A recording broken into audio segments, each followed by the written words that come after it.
Hey, good morning, everybody. Wow, it's still morning. I got a lot done. Very unusual. I'm Jen, and I am here to hopefully give and get a lot of information. If you are anybody that is on, struggling with, or trying to get off any type of psychiatric drug, with a special emphasis on benzodiazepine, kind of got started by looking into some of these groups available on Facebook, and this is just recently, and was just blown away by the amount of people that are both injured and suffering, and that have been off benzodiazepines for a long time, and the symptoms are actually worse than when they were on them. So that's what I am here to do. I'm going to get to like a live, more interactive stuff. And as you can see, we don't do anything fancy here. I'm actually holding the phone today. I don't even have a tripod, and I had it like balanced in this vase thing the other day. And this was going to be part 3 of a series that I did, starting with what my present situation is, and my disclaimer and qualifications, which I think I'll just do real briefly. Every time I do a series on anything, my disclaimer is this: I am not a medical professional. My qualifications are as follows. 30 years ago, it was actually 1997 to be exact, in the process of seeking just good old-fashioned cognitive therapy treatment, and had a lot of problems with drugs in my adolescence and early 20s. I had been clean, as in totally abstinent from everything up until that point. I guess it depends on how you look at it. I still have been. But anyway, I found out real quick that therapy, cognitive therapy, and just going in and sitting down and talking to a professional, if you know how to do that with a therapist that isn't under the umbrella of some psychiatric industry or company or provider, because I made the first appointment. Life was absolutely great. Looking back at it now, I can see I had probably a moderate depression. I had had a baby by then. I was married, but for all practical purposes, kind of raising him as a single mom. And as he was getting older, I worked full-time outside of the house. He was in daycare. That had always bummed me out and stressed me out. Had a nice little house in Rocky Nook in Massachusetts, but I noticed I was starting to get really stressed. It was a heavy load. He was getting older. Kindergarten was about to start. More outside activities. He needed those things, and I realized I needed help. I was not going to get from his father, even like physically, like unavailable most of the time, much less in other ways. So I sought out this therapy, and the first thing she said to me, nice lady, I'll call her Carolyn. I remember her. I can see her face in my mind today. And she said, well, what we like to do here is have you see the psychiatrist first. Not saying that you do need any medication, but if you do, there's a lot of great things out now that can greatly enhance the therapeutic experience. Oh, okay. I was starting to see commercials, about Prozac and different SSRIs that were being propagandized, in my opinion, but didn't really know too much about them. And my primary care had put me on Prozac and Elavil for probably a misdiagnosis of fibromyalgia.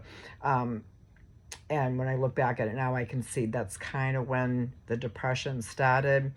But I know today, if I had left it alone, with or without therapy, regular therapy, no medications involved, it would have passed and I would have been fine. Hindsight's 2020. So she sends me in to the psychiatrist. I'm already on this Prozac and Elavil. I could justify Prozac even with my recovery program. You know, people would tell me it was like St. John's wort. It was something organic, and you could actually get the same effect by taking St. John's wort. But anyway, he immediately put me on my first SSRI, on top of the Elavil and Prozac. I don't remember the dosages. And it was an SSRI called Remeron.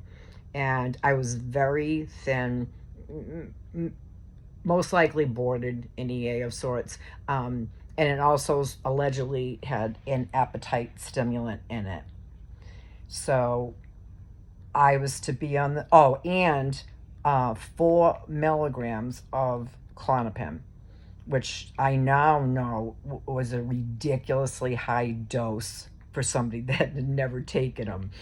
Um, I may have taken them, back when I was a teenager and I was partying and like, abusing like recreational drugs.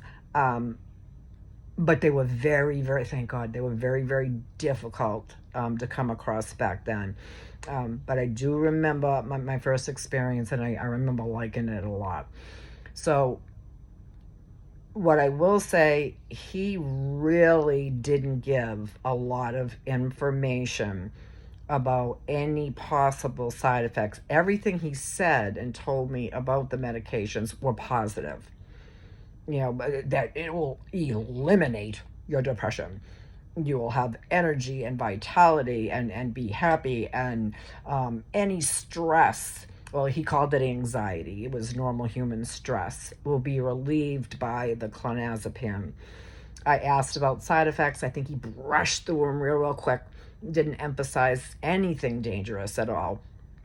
And for the next 30 years, I was to be on the merry-go-round, with the benzodiazepine being the most addictive.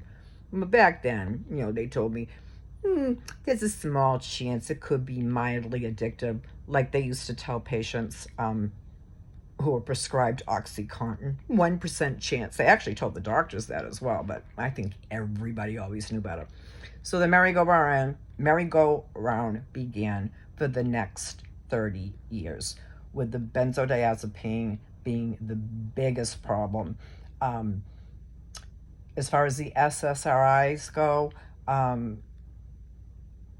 it would be easier to give you a list of the ones were not prescribed at some point, and the ridiculous amounts. And the more I kept telling them, it's getting worse and worse and worse. I want to self-delete. We have to do something here. I have a young child. I need help. They would simply up the dosage of whatever I was on, up the dosage of the benzodiazepine, and add yet another. And I want to say it this way, it's in my head. The science to begin with on all this stuff was shit pseudoscience. It was a 3-month study. The science that they have in it now, I got involved like in the late 90s, but I want to say it was the 70s or 80s when they slowly started hitting the market. So now we're coming up on 50 years of being able to really study the effects.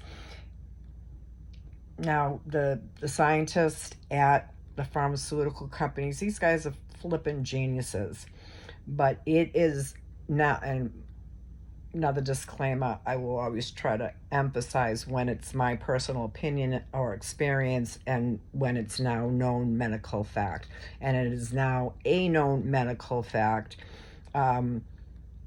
that chemical imbalances have no correlation or anything to do with depression, anxiety, and several other psychiatric labels. First of all, serotonin is made in the gut. It's not even made in the brain. And I read in part 2 of a series that I'm sidetracking from today because more urgent matter has come up. they know that prolonged use of antidepressants will actually give you the imbalance, and is now scientifically proven to create a significant reduction in the body's ability to manufacture and utilize serotonin. So, in other words, my opinion, but it is backed up by a lot of medical fact, it was a scam from get-go. In parts 1 and 2, I talked about my present situation and where I stand, which is I haven't taken an SSRI or a light drug, nothing but a benzodiazepine, on my 40th birthday.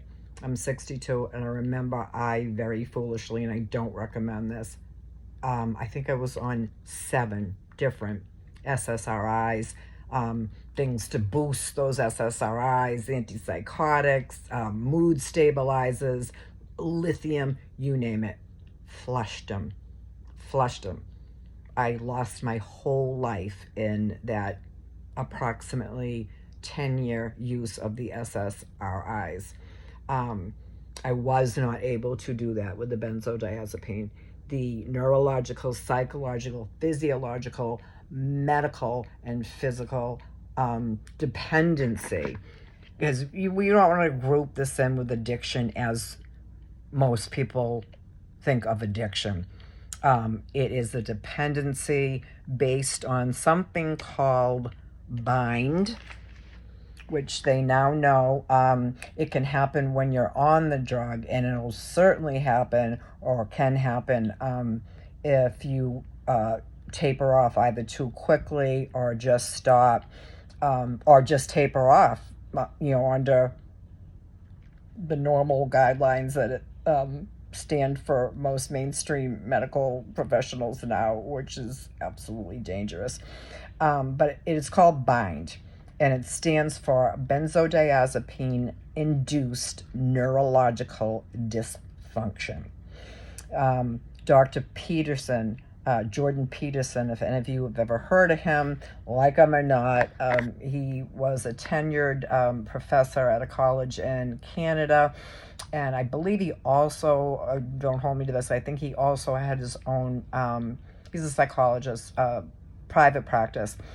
Well, he's now like mega famous, internationally known, has written some phenomenal books. But there was a period in watching him on YouTube or his podcast, where and things he was writing on Twitter. This guy's like major academic, like very, very intelligent, very, very well spoken, phenomenal author. And you could see something was way, way off. The rants on Twitter, this is all open knowledge. This is no violation of his privacy. He shared this very openly, him and his daughter Michaela. And that's what happened to him. And he kind of got lumped in there by some content creators or, commentators, as an addict struggling with benzos. If you want to put that in a specific category and lock that box, yes, we're all addicted to benzodiazepine. Even if you don't have a propensity for addiction, I'm going to say if you're on them for more than 60 to 90 days, and they should never even be prescribed it that long, you're addicted to them, physiologically addicted. So that's what happened to him. And, they tapered him off with a normal taper. I don't have the details on that. And he started getting horrifically ill. And I think he was trying, different things like apple cider vinegar. Basically, another commentator was making fun of him because he was trying to explain he got so ill with a chemical in this apple cider vinegar. He was on Joe Rogan and was explaining how he his longest stretch throughout that process of not sleeping was 25 days. And, Joe was like, that's impossible. Nobody can do that. How did you do that? And he goes, I laid down in the bed, frozen, in terror, paralyzed, sick, physically sick for 8 hours, and got up. And I think if you've had any long-term experience with benzodiazepine withdrawal, or even tapering, or even after being off them and fully tapered, according to whatever provider you have, you've experienced horrific insomnia. And it could be ongoing till this day. I don't know what my stretch was, but it was a long time. What would happen is I would start having that urge to doze about an hour before I had to get up and get my son ready for school. And I'm going to say 20, 30, maybe 40 minutes every couple of days. And when I did doze off, if they weren't outright nightmares, they were the most bizarre dreams. Those weird ones that just, you wake up and, you're just feeling it. And you can't shake it off all day. I call it like a dream hangover. But anyway, we know a lot about that now. And listening to people in the groups and knowing what I've experienced myself. At the moment, on 2 milligrams, that's been a taper from 5 milligrams as of 2018. And the 2 milligrams is as of the past, I think, 3 or 4 years. And, more on that later. But I think that's what a lot of us are experiencing, that bind. I can absolutely say it for myself. But the problem is a lot of providers and especially psychiatrists don't want you to know a whole lot about that. But I'm interrupting part 3 of the series because a more urgent matter has come up for people who are taking benzodiazepines, but specifically Klonopin. As you know, most of us have to provide a urine screen, and give that to our provider. And I'm going to say in 2022 and 23, now you got to remember, other than being in an acute withdrawal or going in for treatment for benzodiazepine, they have been in my system for 30 years. For the past 3 or 4 years, they have been in my system they're never not in my system. 2 milligrams every night at bedtime, end of story.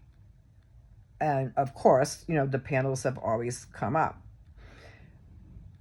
A couple of times in 2022, 2023, when I started with this provider, and luckily I had been with them for a while, but the first time it came back negative, and there was always an issue with the front desk there. The provider is wonderful, but I didn't believe them.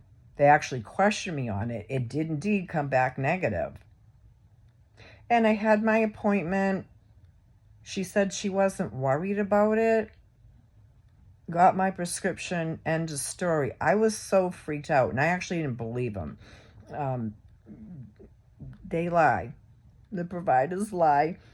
Sometimes it's due to ignorance and lack of knowledge, and other times because they're in it for the long game, which I covered in parts 1 and 2 with Big Pharma, the middleman, the marketers, down to the medical providers.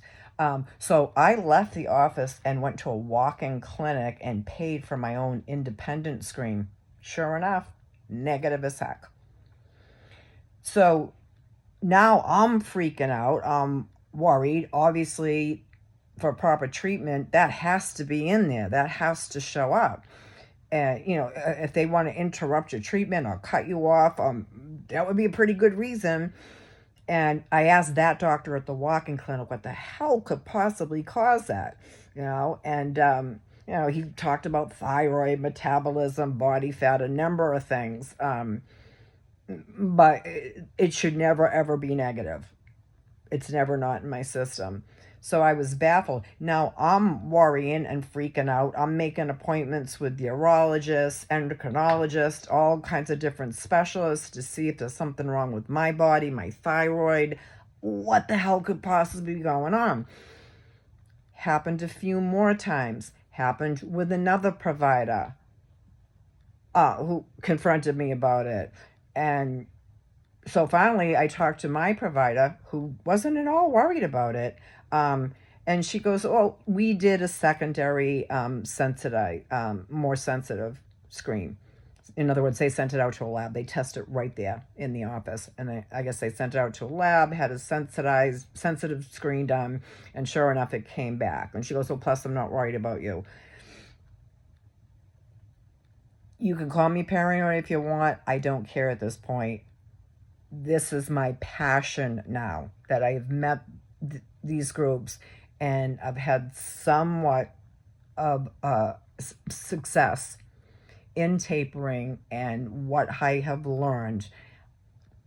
It's nefarious. It's, first of all, it's a well-known thing that Klonopin, and only Klonopin, is not showing up on urines. I went to Massachusetts, and my son told me. I told him about it. His fiance is she has a degree in psychology, and she works with addicts and case management. She goes, "Oh yeah, that hasn't been showing up for a while." It was just like a commonly known thing. And she did say that she wasn't supposed to talk to her clients about it. She said if she had a client that was being benzo tested, to either just not even mention the negative or do what my provider did and say they aren't worried about it. Okay, so that's a second source I'm getting misinformation. And then recently, I just visited a friend who used to be a school bus driver, and same thing. Her primary care doctor, who provides it for her, said it no longer shows up in urine. It hasn't for years. But with her, it's been a consistent thing. They don't bother looking for it anymore because they know it's not going to show up at all. With me, it's been back and forth. I think when I freaked out so much in the provider's office, and she knew I was making all these appointments to find out what was going, she let me think there was really something wrong with me and my body. And it's happened a few times and then stopped. And it seems like since I really, really, got on that, every time after the first 4 or 5 times it happened, all of a sudden it started coming back positive. I don't even believe it was. I think they just told me that because here's what I think is happening. They do know. I don't know what the reason would be for removing that. I'm not a lab person or a scientist, but for removing that element that would make Klonopin specifically be the only benzodiazepine that does not show up. I just assumed they're made to pick up benzodiazepines. So if you have a benzodiazepine in your system, they're going to pick it up. And they do, except for Klonopin. Now, I've had a few people in the group say they came back negative for a Xanax. I don't know, the background on that, I think sometimes when you, especially in the beginning of its use, it can easily be abused and overused, and you run out and you go into withdrawals. It's a nightmare. It's a nightmare, but this is for people like truly trying to taper. I have not heard from any other source other than one person in one of these groups say that they were negative for Xanax and it was supposed to be in their system. I mean, they might have run out and didn't early and it didn't pick up, but whatever the case may be, people who are experiencing this process are on Klonopin specifically for a benzodiazepine tapering program, or wherever you're at. If you're just taking them, period, you need to know that this is not showing up in screens. I wouldn't push the provider, like, go in there. Like, most doctors know, that they're not showing up. So why are we playing this game here and pretending it's, oh, you just trust me so much and not worried about it? To me, I can't think of any legitimate reason why they would set the testing up like that. It just, my gut is telling me it is something nefarious. It just makes absolutely no sense. My friend who just told me about it, that was the school bus driver, she had heard something when she talked to her doctor about, you know, um, they just couldn't take him in the morning. And they could be randomly tested driving a school bus. At some point, your tolerance is so high, it is not affecting your driving skills. I do it professionally. Your fine or gross motor skills.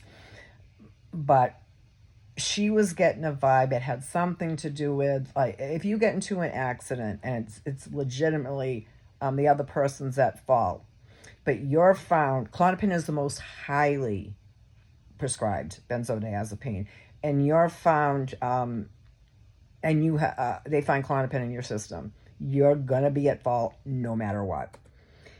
Now, instead of like bulldozing at your provider, I know that you know all about it. Please explain it to me. You let me go on this wild goose chase of making appointments to find out what was wrong with my body when y'all darn well know it's not showing up. I would approach it more that you're not comfortable with the negatives, even if they are, and could you please do that secondary test? Because what happened was I switched providers in December. The one I had been going to for years and will be going back to now, they didn't take insurance. So it was a good chunk of money. So I found a provider you didn't even have to go see. It was just like all a doxy thing and this messaging system. It was an industry. It's a giant industry. And there is some legal recourse that is going into litigation. That was covered in parts 1 and 2, because they did an abrupt cutoff based on all 25. It's been fine. They've been coming back positive. That particular test came back negative. It was actually provided to them by my other provider. Instead of going to an independent lab and paying for it, they just sent it over. The provider, that knows, has come back negative before. And I think a lot of it had to do with, I just kind of pissed them off. I knew they were lying to me about everything except that test that was indeed negative. And he did an abrupt cutoff. And they were able to get away with that for a long time. But at the end of the day, definitely expect maybe seizures, as I talked about in parts 1 and 2, and I'll wrap part 3 up tomorrow. Benzodiazepine and alcohol are the only 2 drugs that you must be medically supervised because it can indeed kill you. Narcotics, things of that nature, you might feel like you want to die and you might be real sick, but it does not kill you to come off of those. Benzodiazepine is a whole different animal unto itself and highly, highly dangerous. Even to improperly or too quickly taper can really put your life at risk. And especially when you're working with, I have to say it, senior citizens. I'm 62 years old. If I were to have a total breakdown as a result of an acute withdrawal from benzodiazepine, I might not ever come back. That's basically what happened to Dr. Peterson when he started getting so sick. They put him back on it. Lower doses, higher doses, Nothing was working. He wound up being in a place, he went to Segovia or somewhere like that, and they actually put him under and did some procedure. I don't have the details on that, but I would strongly advise that you check out his story from Dr. Joseph, Josef, on YouTube, the Tapering Clinic. The new, honest, humble, board certified psychiatrist god of psychiatric drugs, as far as I'm concerned. I think he would have been censored a few years ago. But I need to let y'all know that if you're benzodiazepine, whether you're trying to taper, whether you're on it, wherever you're at with it, and only Klonopin is not showing up on urine screens. They know about it, and for some reason, they don't want to tell you about it, and they don't want to know that you know. So I think if you push it, you'll probably be lied to. You might be better off by insisting on that secondary test. They did try, and I know they really did do it, because they tried to send me a bill for it, and I said, I'm not paying for this. I didn't even know that you took a test, and they can't really charge for that. And they never did. And I don't think they ever took a secondary test again. But I would insist on it. And the insurance, check it out with your insurance and make sure it's covered, that secondary test. They didn't bill to insurance, so that's probably why I got a bill for it. But if you have insurance, make sure it's covered. Have them do a secondary test, and or my husband was telling me saliva and blood. It'll show up in no problem. So, but you do need to know that, because your doctors can really give you a hard time. And I am researching and looking into that, and will keep everybody updated as to why they would, what possible reason they could have to do that for the most widely common prescribed benzodiazepine. So I'm going to look more into that, and I will keep you updated. But the more you know. Have a great day.